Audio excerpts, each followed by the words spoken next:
Hey guys, in this video I will show you how to make a stand in Please Donate Mobile. Alright, let's begin. First, open the Roblox app on your iPhone or Android device and log into your account. Tap the More option at the bottom right, then select Create.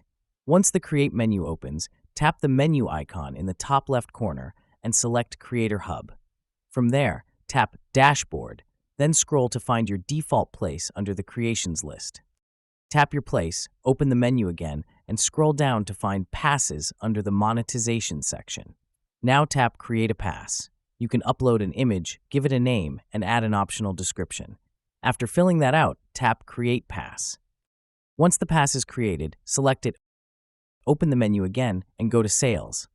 Turn on the Item for Sale toggle and set your price in Robux.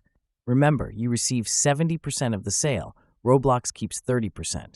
After setting the price, tap Save Changes. Now return to the homepage and launch the Please Donate game. Once in the game, find an unclaimed stand. Tap and hold to claim it. Your game passes will appear automatically with the prices you set. To customize your booth, tap Edit. You can change the text, font, and style. When someone buys a game pass from your stand, you'll receive the donation. You can even get donations when you're offline by checking the gift box and claiming Robux in your mailbox. So that's basically how you can make a stand in Please Donate Mobile. And that's it for this video. If you find this helpful, consider subscribing and giving this a big thumbs up. Thanks.